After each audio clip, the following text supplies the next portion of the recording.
বাহু তুলে নাচো রে মন কৃষ্ণ বলে।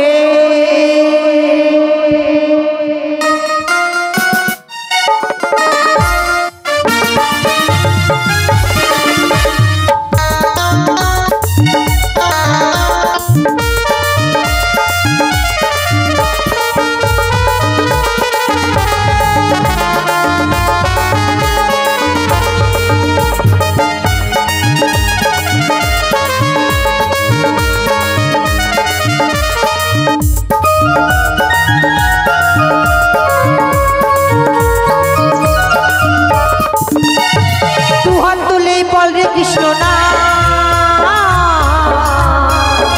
উড়বে রে তোর সকল মানুষ দুহাত তুলে বল রে কৃষ্ণ না উড়বে রে তোর সকল মানুষ আজি প্রেমানন্দে বাহু তুলে নাচো রে মন কৃষ্ণ বলে।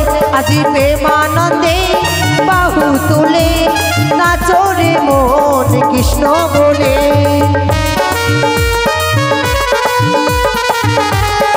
একবার প্রেমানন্দে সবাই বলো হরি বল হরি বল।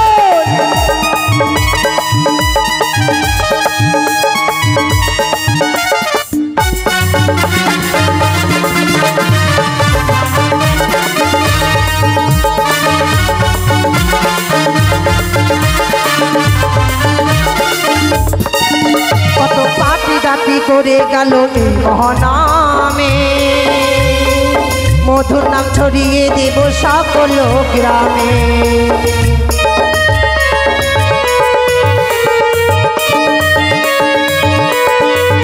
কত পাপি দাপি করে গেল এই মহানামে মধুর নাম ছড়িয়ে দেব সকল গ্রামে। শহর গিয়েও গাইব কৃষ্ণ না হবে সেটাই বৃন্দাবন ধাম। শহর গিয়েও গাইব কৃষ্ণ না হবে সেটাই বৃন্দাবন ধাম। প্রেমানন্দে বাহু তুলে নাচো রে মন কৃষ্ণ বলে। আজি প্রেমানন্দে বাহু তুলে নাচো রে মন কৃষ্ণ বলে। হরে কৃষ্ণ কৃষ্ণ কৃষ্ণ হরে হরে হরে রাম রাম রাম হরে হরে। ওই তো চাঁদ সদাগর যেন এসেছিল পাত্রীর সন্ধানে, সুপাত্রী পায়নি বলে সেই বইমুখ হয়ে ফিরে যায় তার চম্পানি নগরে। কিন্তু স্বর্গে থেকে নিয়ে এসেছি আমি বেহুলা লক্ষিন্দরকে, জন্ম দিয়েছি সেই মানবকুলে। তবে কি লক্ষিন্দরের সঙ্গে তার বেহুলার বিবাহ হবে না? না না, আমি কি করব? বিলম্ব নয়, এই মুহূর্তে যাব সে চন্দ্রবতী সাধগরের নিকটে। তাকে আমি জানিয়ে দেব সে সুপাত্রী বেহুলার কথা। আর এই বেহুলার কথা জানলে তার সঙ্গে লক্ষিন্দরের হবে বিবাহ। বিলম্ব নয়, এই মুহূর্তে যাব সে আমি চাঁদের নিকটে। চলুন মহারাজ চলুন। বাপরে বাপরে, অনেক ক্লান্ত হয়ে গেছে মহারাজ। আর তবে কি আমি আমার পুত্রের জন্য উপযুক্ত পাত্রীর সন্ধান পেলাম না যখন আর পথ চলতে পারি না মহারাজ। কিছুক্ষণ এই বটবৃক্ষতলায় বিশ্রাম নিন। হরে কৃষ্ণ কৃষ্ণ কৃষ্ণ হরে হরে। ঘটক মশাই, বুড়ি বুড়ি সত্যি প্রণাম হয় ব্রাহ্মণী মা। আশীর্বাদ করি বাবা। আমি জানতে পারি বাবা আজ তোমরা বড়ই বিচলিত হয়ে কোথায় চলেছ তোমরা? আরে বলবেন না মা, এসেছিলাম ওই চম্পানি নগর থেকে পুত্রের জন্য পাত্রী অন্বেষণে, কিন্তু আমার পুত্র লক্ষিন্দরের জন্য উপযুক্ত পাত্রী না পাওয়ায় চলেছি আমি নিজেরই চম্পানি নগরে।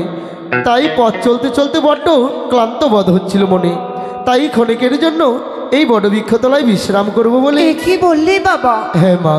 তোমরা এসেছিলে পাত্রীর সন্ধানে, শুভ পাত্রী পাওনি বলে তোমরা বইমুখ হয়ে ফিরে যাচ্ছ।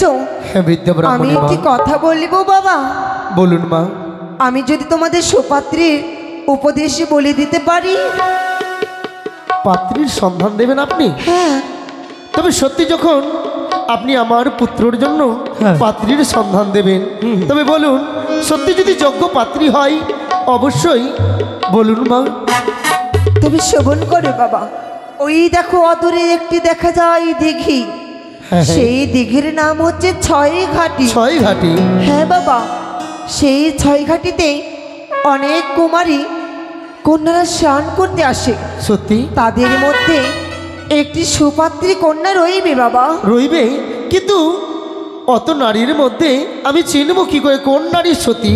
আমি রয়েছি বাবা, আমি তোমায় সব কথা বলে দেব। এটা তোমার হাতে কি বাবা? এই আমার হস্তে রয়েছে হেতাল যষ্টি। এই হেতাল দোষটি পথ মাঝে ফেলে দেবে। যেই মেয়েটি সত্যি হবে তোমার এই হেতাল দোষটি প্রণাম করে পাশে রেখে যাবে, আর যেই মেয়েটি অসত্যি হবে তোমার এই হেতাল দোষটি লঙ্ঘন করে যাবে বাবা। সত্যি মা? তাই যখন উপদেশ দিয়েছ আমি কিছুক্ষণ অপেক্ষা করবো ঘটক মহাশয়। মহারাজ। যে দেখুন ওই যে সম্মুখে দেখা যায় ছয় ঘাটি। হ্যাঁ। আজ হচ্ছে চূড়ামণি যোগ, অনেক মেয়েরা স্নান করতে আসবো এই ছয় ঘাটিতে। আমরা পরীক্ষা করে নেব। সত্যি? তাই আর আমরা এইভাবে খালি মুখে চম্পানীনগরে যাব না, আর কিছুক্ষণ অপেক্ষা করবো।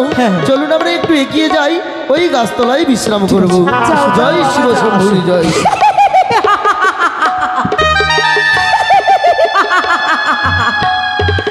এই